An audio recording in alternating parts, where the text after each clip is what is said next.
اس قلیل مدت میں انہوں نے جس قدر وسیع ملک اور مختلف زبردست قبائل کو تسخیر کیا، اس کی نظیر تاریخ عالم میں بآسانی دستیاب نہیں ہو سکے گی۔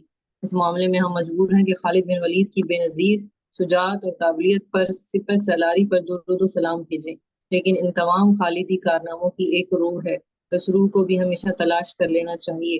روح انتخاب صدیقی، تربیت صدیقی اور ہدایت صدیقی میں مدینہ منورہ اور لشکر اسلام کے درمیان برابر سلسلہ خط و خطابت ہمیشہ جاری رہتا، اور ہر ایک واقعے کی خبر جلد از جلد خلیفہ رسول تک پہنچ جاتی تھی۔ اس طرح معمولی باتوں کے متعلق خلیفہ رسول کی طرف سے ہدایت پہنچتی رہی تھی۔ خالد بن ولید ملک شام میں چلیں جی ابھی، ایرانیوں کی ہاں جانب سے ایک منٹ تو جیسے شروع میں ہم پڑھ رہے تھے کہ نبی صلی اللہ علیہ وسلم کے زمانے میں دو بڑی طاقتیں تھیں، کون کون سی؟ ایک ایرانی اور ایک شامی۔ شام میں تو ایرانیوں کا جو اکثر ایریا ہے وہ کیا ہو چکا ہے؟ وہ فتح ہو چکا ہے، مسلمانوں کے قبضہ میں آ چکا ہے۔ اب وہ فارغ ہو کر وہاں سے ملک شام میں جانے لگے۔ چلیں جی۔ سے خالد بن ولید ملک شام میں ایرانیوں کی جانب سے کسی قدر اطمینان ہو چکا تھا، اور امید نہ تھی کہ اب وہ جلد مدینہ منورہ پر فوج کشی کے خواب دیکھیں گے، جب وقت عرب کے ہر ایک حصے میں فتنہ ارتداد شروع ہو گیا تھا اور ایرانی خطرہ کی اہمیت بھی کسی عجلت کی متقاضی نہ رہی، تو اب سب سے مقدم اور سب سے اہم ملک شام کا انتظام اور اس طرف سے رومی اور غسانی خطرے کی روک تھام تھی۔ فضیل بن عمر غسانی بادشاہ نے حضرت صلی اللہ علیہ وسلم کے ایلچی کو شہید کر دیا تھا، جس کے بعد جنگ موتا ہوئی۔ پھر رومیوں اور غسانیوں نے مل کر مدینہ منورہ پر فوج کشی کی تیاریاں کی، جس کا حال سن کر خود حضرت صلی اللہ علیہ وسلم فوج لے کر تبوک تک تشریف لے گئے، مگر اس وقت تک عیسائی پوری طرح اتنے بڑے عربی اور اسلامی لشکر کے مقابلے کی جرت نہ کر سکے۔ حضرت صلی اللہ علیہ وسلم سرحد شام پر روک ڈال کر واپس تشریف لے آئے، اور اس کے بعد پھر خبر پہنچی کہ سرحد شام پر فوجی تیاریاں ہو رہی ہیں، تو حضرت صلی اللہ علیہ وسلم نے حضرت اسامہ بن زید کو روانہ کیا، جو بعد وفات نبی صلی اللہ علیہ وسلم سرحد شام کی طرف گئے، اور جو مقابل ہوا اس کو شکست دے کر جلدی سے واپس چلے آئے، کیونکہ فتنہ ارتداد کا اندرون ملک میں خوب زور شور تھا۔ فتنہ ارتداد کی روک تھام کے لیے حضرت ابوبکر صدیق نے جب 11 لشکر تیار کر کے روانہ کیے، تو ان میں سے ایک لشکر خالد بن ولید کو دے کر حکم دیا کہ تم سرحد کی شام تک جاؤ۔ حضرت ابوبکر صدیق بھی شامی خطرے کو محسوس کیے ہوئے تھے، اور انہوں نے فتنہ ارتداد کے فروغ کرنے میں شامی خطرے کو بخوبی پیش نظر رکھا۔ جب ارتداد سے اطمینان ہو گیا تو انہوں نے حضرت خالد بن ولید کو عراق کی طرف متوجہ کر دیا کہ ایرانی خطرے کی طرف سے اطمینان حاصل ہو، اور ملک عرب کے ہر حصے میں اپنے ایلچی بھیج کر لڑائی کے لیے جنگی سپاہیوں کو ہر قبیلے سے طلب کیا۔ مدعا اس سے یہ تھا کہ عرب کی متحد قوم طاقت سے رومی اور ایرانی شہنشاہیوں کا مقابلہ کیا جائے، تاکہ ہمیشہ کے لیے عیسائیوں اور مجوسیوں کے خطرے سے عرب کو نجات مل جائے۔ دوسرے عرب کے جنگجو قبائل جو خاموش بیٹھنے کے عادی نہ تھے، ان کو ہر حصہ ملک سے طلب کر کے غیر مسلم دشمنوں کے مقابلے میں شام اور عراق کی طرف بھیج دیا جائے، تاکہ عرب کے اتحاد و قوت اور اسلام کی مرکزی قوت کے لیے کسی اندرونی فتنے کا اندیشہ باقی نہ رہے۔ اندرونی صورت کہا جا سکتا ہے کہ فتنہ ارتداد بھی اسلامی فتوحات کا ایک بہت بڑا سبب تھا۔ حضرت ابوبکر صدیق کی تدبیر رائے نے اسلامی عظمت اور شوکت کے نشوونما کے لیے وہ کام کیا جو ایک تجربہ کار اور ہوشیار مالی اپنے باغیچے کی سرسبزی کے لیے کر سکتا ہے۔ حضرت خالد بن ولید کے ساتھ بہت تھوڑے سے آدمی تھے، لیکن وہ راستے سے صدیقی ہدایت کے موافق جس قدر مسلمان ہو سکے اپنے ہمراہ لیتے گئے۔ خالد بن ولید کو حکم دیا گیا تھا کہ جہاں تک ہو سکے مرتدین کو درست کرنا اور عیسائی لشکر مقابلے پر آئے، حتی الامکان جنگ و چباول سے کام لینا اور میدان داری اور جم کر مقابلہ کرنے سے پرہیز کرنا۔ ایسا حکم دینے کی وجہ یہ تھی کہ صدیق اکبر سب سے اول عرب کو قابو میں لانا چاہتے تھے، اور جب تک فتنہ ارتداد کلی طور پر شروع نہ ہو جائے، اس وقت تک ہر ہرکل اور کسرا کی فوجوں سے لڑائی چھیڑنا نامناسب نہ سمجھتے تھے۔ جس طرح دوسرے سردارانہ لشکر کے ساتھ دربار خلافت سے خط و کتابت جاری تھا، اسی طرح خالد بن ولید کی نقل و حرکت سے بھی صدیق اکبر باخبر تھے، اور برابر خالد بن ولید کے پاس مدینہ منورہ سے احکام پہنچتے رہتے تھے۔ ہرکل نے اسلام لشکر کے حدود شام میں موجود ہونے کی خبر سن کر اول سرحدی قبائل اور سرحدی رؤسا کو مقابلے کے لیے ابھارا، لیکن جب یہ چھوٹے چھوٹے رئیس اور عرب مستنصرہ کے قبائل اسلامی لشکر کے مقابلے میں مغلوب ہوتے گئے تو قیصر روم ہرکل نے حامان نامی رومی کو لشکر عظیم کے ساتھ آگے بڑھایا۔ جب عیسائی اور اسلامی فوجوں کا مقابلہ ہوا تو حامان کے لشکر کو شکست ہوئی اور مسلمانوں کے ہاتھ بہت سا مال غنیمت آیا۔ اس شکست کا حال سن کر ہرقل خود سلطنت قسطنطنیہ سے روانہ ہوا اور ملک شام میں آیا اور تمام فوجوں کو جمع کر کے لڑائی کا اہتمام اس نے براہ راست اپنے ہاتھ میں لیا۔ خالد بن ولید کے خط سے یہ تمام کیفیت صدیق اکبر کو معلوم ہوئی، جس کا ان کو پہلے سے اندازہ تھا۔ اتفاقاً جس روز یہ خط مدینہ میں پہنچا ہے اسی روز اکرمہ بن ابی جہل اپنی مہم سے فارغ ہو کر مدینے میں پہنچے تھے۔ ساتھ ہی ملک کے ہر حصے سے لڑائی کے لیے آمادہ اور جہاد کی سبیل اللہ کے لیے تیار ہو کر قبائل آنا شروع ہو گئے تھے۔ صدیق اکبر نے اکرمہ بن ابی جہل کے فوراً خالد بن ولید کی طرف روانہ کر دیا اور ان کے بعد عمر بن عاص کو ایک لشکر دے کر روانہ کیا کہ خالد بن ولید اور ان کے ہمراہیوں کو ساتھ لیے ہوئے فلسطین کے راستے حملہ آور ہوں۔ ان کے بعد آئے ہوئے قبائل کی ایک فوج مرتب کی، یزید بن ابی سفیان کو سردار بنا کر روانہ کیا اور حکم دیا کہ تم دمشق کی طرف حملہ آور ہو۔ ہاں پھر ایک ایک منٹ اور فوج ایک منٹ ترتیب دے ہاں ایک منٹ، یہ جو ابھی ہم چیزیں ابھی پڑھ رہے ہیں، یہ چیزیں بہت زیادہ ضروری ہیں سمجھنا، کیونکہ یہ جو حضرات جو ہے نا، یہ جن کو حضرت ابو بکر صدیق رضی اللہ تعالیٰ نے بھیجا ہے، جن صحابہ کو، یہ صحابہ پھر مدینہ واپس ہی نہیں آئے، یہ وہیں پر ہو کر رہ گئے۔ اور آپ لوگوں کو پتہ ہے کہ پھر ایک زمانے میں مسلمانوں کا جو دارالحکومت تھا وہ مدینہ نہیں رہا۔ حضرت علی کے زمانے میں مسلمانوں کا دارالحکومت کوفہ ہو گیا تھا، اور حضرت معاویہ کے زمانے میں مسلمانوں کا دارالحکومت وہ دمشق شام ہو گیا تھا۔ تو مدینہ جو کہ ابھی مسلمانوں کا کیپٹل ہے وہ ختم ہو گیا تھا۔ تو ان چیزوں کو غور سے سمجھ لیں کہ کون کون پہلے گئے۔ تو سب سے پہلے خالد بن ولید وہاں پر لشکر لے کر گئے، اس کے پیچھے اکرمۃ بن ابی جہل رضی اللہ عنہ یہ لشکر لے کر گئے، اس کے بعد پھر عمر بن عاص۔ یہ تین لوگ بہت مین کریکٹر ہیں شام کی فتح میں۔ اور اس کے بعد یزید بن ابی سفیان۔ یزید بن ابی سفیان بلا کون ہے؟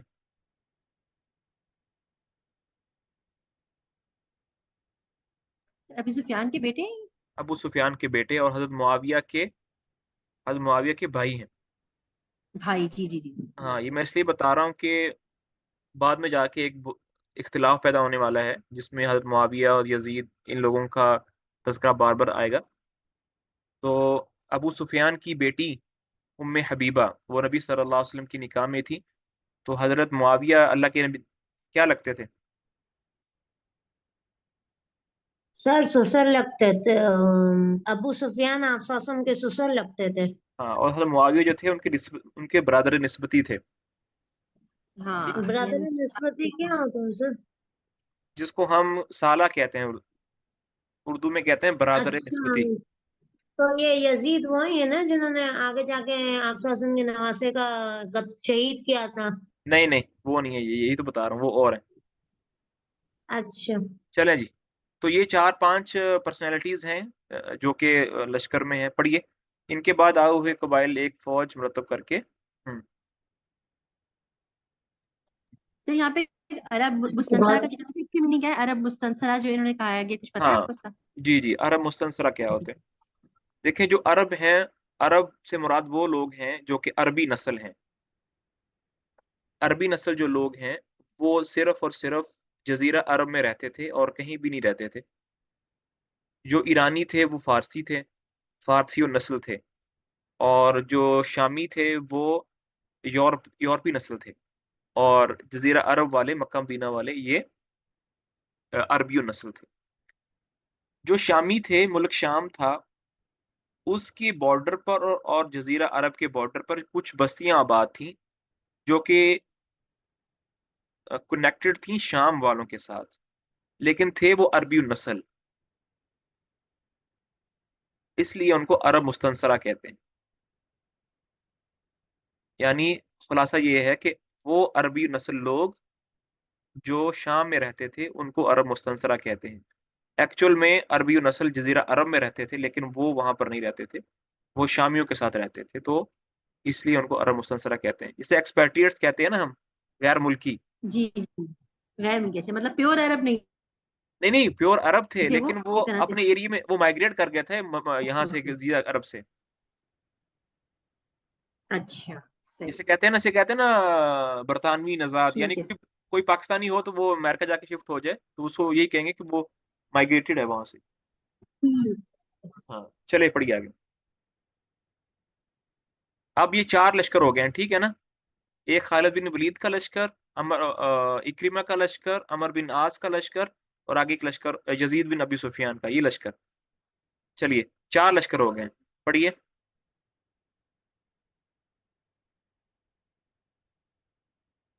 کدھر ہمارا ریڈر ہے یا تھک تو گیا؟ جی اس کے بعد آئے ہوئے قبائل کی ایک فوج مرتب کر کے یزید بن، جی میں پڑھ رہی ہوں، آواز نہیں آ رہی؟ آ رہی. آواز آ رہی؟ جی آ رہی ہے. آ رہی میری ہے آواز آ رہی ہے سب کو؟ جی آ رہی ہے، پڑھیے. آ رہی ہے. جی ان کے بعد آئے ہوئے قبائل کی ایک فوج مرتب کر کے یزید بن ابی سفیان کو سردار بنا کر روانہ کیا اور حکم دیا کہ تم دمشق کی طرف حملہ آور ہو. پھر ایک اور فوج ترتیب دے کر اس کا سردار حضرت ابو عبیدہ بن جراح کو بنایا اور حکم دیا کہ تم حمص کی جانب جا کر حملہ کرو. یہ اس لفظ عرصے میں شجیل یہ بن لفظ ہاں یہ لفظ ہے حمص. حمص ہاں. حمص کی جانب جا کر حملہ کرو. اس عرصے میں شجیل بن حسنہ عراق کی طرف مدینہ منورہ میں تشریف لائے تھے. صدیق اکبر نے ایک اور لشکر مرتب فرما کر اس کا سردار شجیل بن حسنہ کو مقرر فرما دیا اور حکم دیا کہ تم اردن کی جانب سے حملہ کرو. اس طرح صدیق اکبر نے 4 لشکر مرتب فرما کر 4 مختلف راستوں سے ماہ محرم سن 13 ہجری میں روانہ کیے کہ ملک شام پر حملہ آور ہوں. جب یہ چاروں لشکر حدود شام میں پہنچے اور ہرکت کو اس کی اطلاع ملی تو عربوں نے 4 حصوں میں منقسم ہو کر 4 مقامات پر حملہ آوری کا قصد کیا. تو اس نے بھی اپنے 4 سپہ سالاروں کو 4 عظیم الشان لشکر دے کر الگ الگ روانہ کیا. اچھا ایک منٹ یہاں پر یہ جو آپ لوگوں کو اوپر لائنیں نظر آ رہی ہیں کہ حضرت خالد بن ولید نے 4 لشکر بھیجے، اصل میں یہ یہاں پر تو لکھا نہیں ہوا، میں نے کسی اور بک میں پڑھا تھا کہ جو بھی ہو جائے مسلمانوں کی تعداد شامیوں کے مقابلے میں کم تھی. آپ یہ نہ سمجھیں کہ حضرت ابوبکر صدیق نے 4 لشکر بھیجے تو بہت زیادہ تھے، وہ 4 لشکر ہو کے بھی چھوٹے چھوٹے تھے، لیکن شامیوں کی تعداد عربوں کے مقابلے میں بہت زیادہ تھی. یہ اصل میں ایک چال تھی حضرت ابوبکر صدیق رضی اللہ تعالیٰ عنہ کی.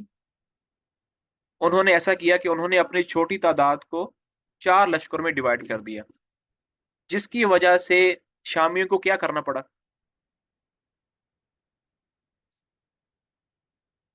بھائی شامیوں کو کیا کرنا پڑا؟ ان کو بھی ڈیوائیڈ کرنا پڑا. ان کو بھی ڈیوائیڈ کرنا پڑا، حالانکہ ان کو کا بھی لشکر ڈیوائیڈ کرنا پڑا. ان کو بھی ڈیوائیڈ کرنا پڑا. اور یہی چاہتے تھے حضرت ابوبکر صدیق کہ شامیوں کا جو بہت بڑا لشکر تھا وہ کیا ہو جائے، وہ بھی ڈیوائیڈ ہو جائے. کیونکہ جب ڈیوائیڈ ہوتی ہیں چیزیں تو ان کی طاقت اس طرح سے نہیں رہتی جس طرح وہ ساتھ مل کر لڑتے ہیں. تو بیسیکلی حضرت خالد بن ولید رضی اللہ تعالیٰ عنہ نے اپنے لشکر کو 4 حصوں میں ڈیوائیڈ کیا تاکہ شامی بھی 4 حصوں میں ڈیوائیڈ کر دے اور ان کی جو قوت طاقت ہے وہ تھوڑی کم ہو جائے. چلیے عمر بن عاص رضی اللہ تعالیٰ کے مقابلے کے واسطے اب یہ لشکر کی سنائی جا رہی ہے. سب سے پہلا لشکر جس کا مقابلہ ہوا وہ عمر بن عاص کے ساتھ ہوا. عمر بن عاص کے بارے میں پتہ ہے ان کے بارے میں عمر کیا بن مشہور عاص ہے؟ کے مقابلے کے واسطے سے جی کیا مشہور ہے عمر بن عاص کے بارے میں؟ وہ جو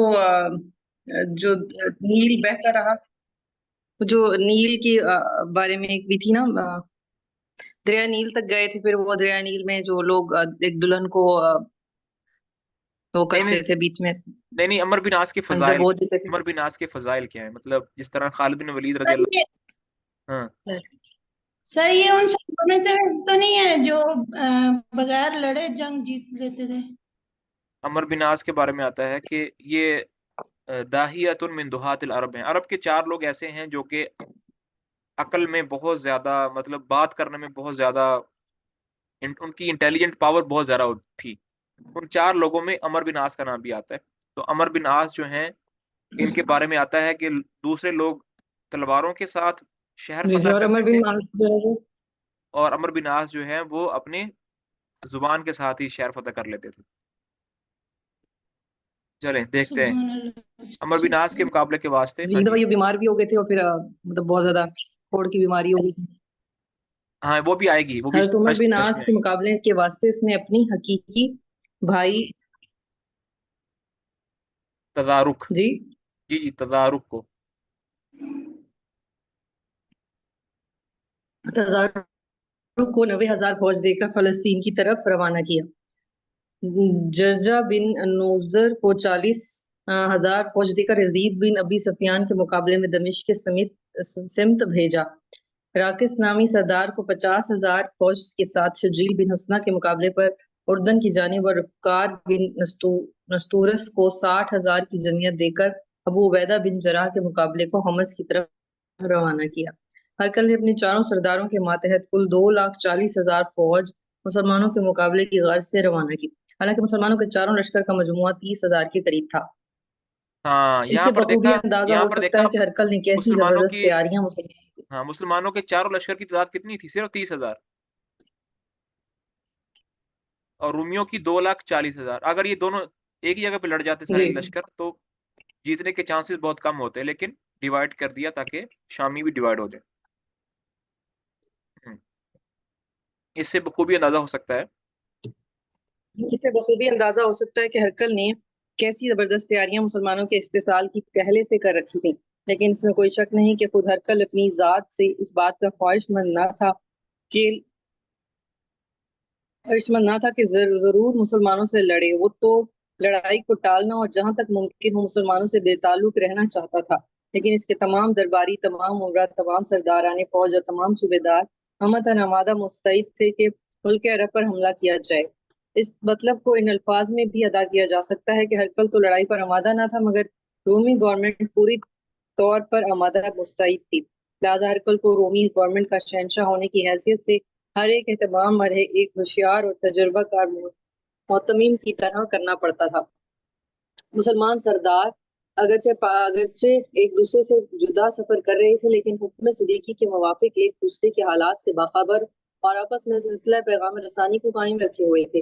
جب حدود شام میں داخل ہونے کے بعد ان کو معلوم ہوا کہ ہر ایک لشکر کے مقابلے پر اس سے 8 گنا رومی فوج جو ہر طرح کیل کانٹے سے لیس تھی آ رہی ہے، تو ایک طرف صدیق اکبر کو اطلاع دی، دوسری طرف انہوں نے مناسب سمجھا کہ ہم کو ایک جگہ متحد ہو کر مقابلہ کرنا چاہیے.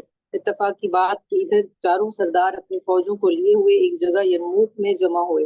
ادھر صدیق اکبر نے رومی لشکر کی کثرت اور تیاریوں کا حال سن کر ایک طرف تو چاروں سرداروں کے نام ایک جگہ جمع ہو کر مقابلہ کرنے کا حکم بھیجا، دوسری طرف خالد بن ولید کو لکھا کہ تم صبح ہیرا میں اپنی جگہ مسنا بن حارثہ کو وہاں کا ذمہ دار افسر بنا کر نصف فوج مسنا کے پاس چھوڑ کر اور نصف فوج خود لے کر شام کی طرف چلے جاؤ، اور وہاں کی تمام افواج اسلام کا اہتمام بحیثیت سپہ سالار اپنے ہاتھ میں لے لو. صدیق اکبر دیکھ چکے تھے خالد بن ولید نے ایرانی فوج کو کس طرح پیام و شکستیں دے کر ایک بڑا علاقہ سلطنت ایران سے چھین لیا تھا. ان کی نظر میں خالد سے بہتر کوئی شخص نہ تھا جو اس خطرناک حالت میں رومیوں کا مقابلہ کامیابی سے کر سکے. وہ یہ بھی جانتے تھے کہ خالد کا سب سے بڑا اور سب سے پہلا کارنامہ جنگ موتا تھا کہ انہوں نے اسلامی لشکر کی بگڑی ہوئی حالت کو سدھار لیا تھا، جس کے صلے میں بارگاہ یزدی سے ان کو سیف اللہ کا خطاب ملا تھا. لہٰذا انہوں نے مناسب سمجھا کہ چاروں نہایت زبردست اور قبائل اور سپہ سالاروں کے پاس سیف اللہ کو بھیجنا ان چاروں پر ان کو سروسار بنا دینا ضروری اور مفید ہوگا. چنانچہ خالد بن ولید نے 10,000 فوجی مسنا حارث بن حارثہ کے پاس یہ لفظ مثنی ہے، مثنی بن حارثہ. مسنا بن حارث کے پاس چھوڑ دی. 10,000 فوج مسنا بن حارث کے پاس چھوڑ دی اور آگے کیجیے اور 10,000 فوج لے کر شام روانہ ہوئے. ادھر ہرکل نے جب یہ دیکھا کہ چاروں لشکر اسلامی لشکر ایک جگہ جمع ہو گئے ہیں تو اس نے بھی